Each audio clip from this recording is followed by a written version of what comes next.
नमस्कार दोस्तों, राधे राधे। आज की वीडियो में जानेंगे कि शारदीय नवरात्रे शुरू होने से पहले घर से निकाल दे ये 8 चीजें वरना हो जाओगे कंगाल। शारदीय नवरात्रे हिंदू धर्म का एक महत्वपूर्ण पर्व है जो दुर्गा माँ के 9 अलग अलग स्वरूपों की पूजा के लिए मनाया जाता है। यह 9 दिनों तक चलने वाला त्योहार आश्विन मास के शुक्ल पक्ष में मनाया जाता है। इस दौरान दुर्गा माता की विभिन्न रूपों की पूजा की जाती है और सभी भक्त उनके आशीर्वाद के लिए व्रत रखते हैं। नवरात्रि में देवी माँ के 9 अलग अलग रूपों का हर दिन एक अलग रूप की पूजा की जाती है और उनसे अलग अलग वरदान मांगे जाते हैं। नवरात्रि का पर्व बुराई पर अच्छाई की जीत का प्रतीक भी माना जाता है। देवी माँ महिषासुर जैसे राक्षसों का वध करके बुराई का नाश करती है। इस दौरान लोग अपने जीवन में सकारात्मक बदलाव लाने का संकल्प लेते हैं। पंचांग के अनुसार इस साल आश्विन माह के शुक्ल पक्ष की प्रतिपदा तिथि की शुरुआत 3 अक्टूबर को देर रात यानी 12:18 से होगी। वहीं इसका समापन 4 अक्टूबर को देर रात 2:58 पर होगा। ऐसे में शारदीय नवरात्रे का शुभारंभ 3 अक्टूबर से ही होगा। नवरात्रि एक पवित्र पर्व है। इस दौरान घर को साफ सुथरा रखना और नकारात्मक ऊर्जा को दूर करना बहुत ही महत्वपूर्ण माना जाता है। मान्यता है कि इन चीजों को घर से निकाल फेंकने से माँ दुर्गा की कृपा प्राप्त होती है।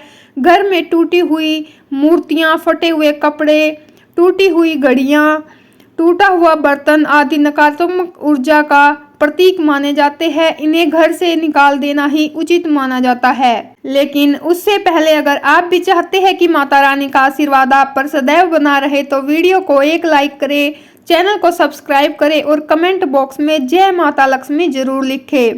नंबर 1, मूर्ति या तस्वीर। शारदीय नवरात्रि के दौरान घर में सकारात्मक माहौल रहना चाहिए। ऐसे में इस दौरान घर से देवी देवताओं की खंडित मूर्तियां या तस्वीरें हटा देनी चाहिए क्योंकि ये नकारात्मकता पैदा करती है।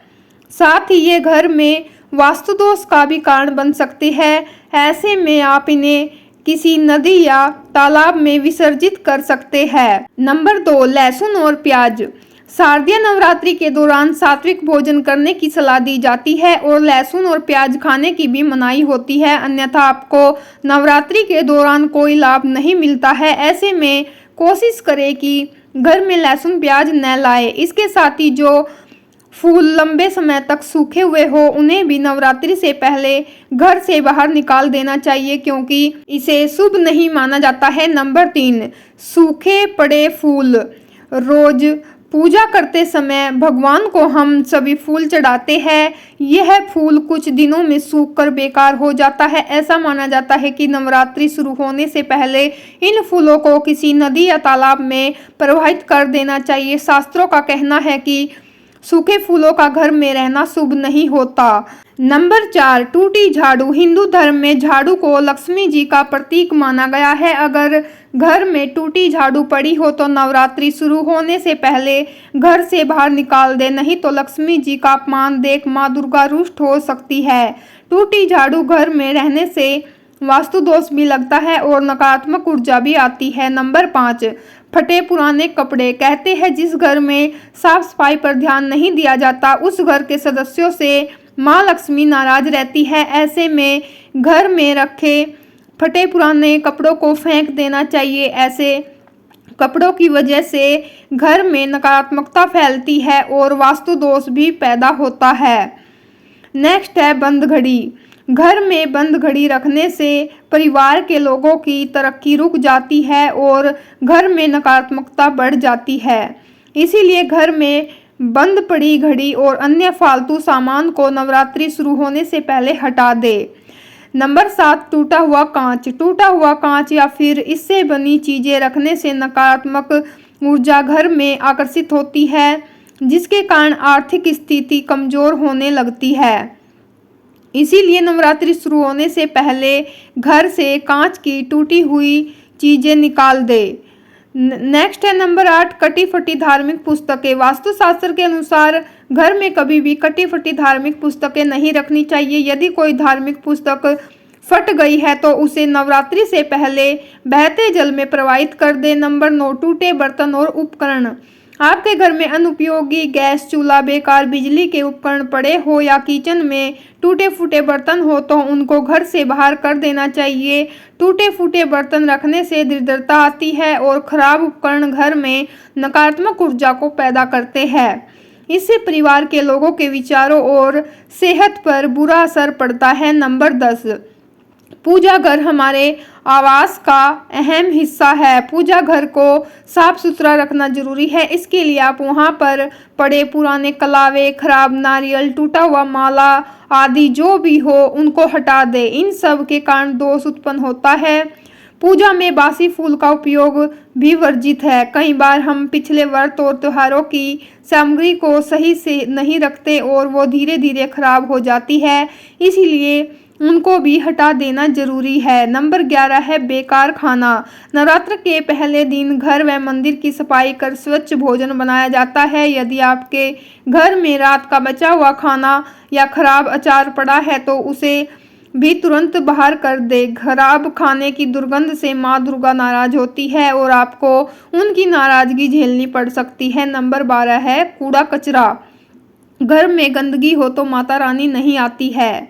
ऐसे में नवरात्रि की शुरुआत से पहले ही घर से सभी तरह का कूड़ा कबाड़ हटा देना चाहिए और घर को साफ सुथरा रखना चाहिए। इन बातों का रखें खास ध्यान। घर में इस्तेमाल न होने वाली चीजें नकारात्मक ऊर्जा को आकर्षित करती है जो घर में क्लेश और परेशानियां ला सकती है। इन चीजों को हटाने से घर में सकारात्मक ऊर्जा का प्रवाह बढ़ता है।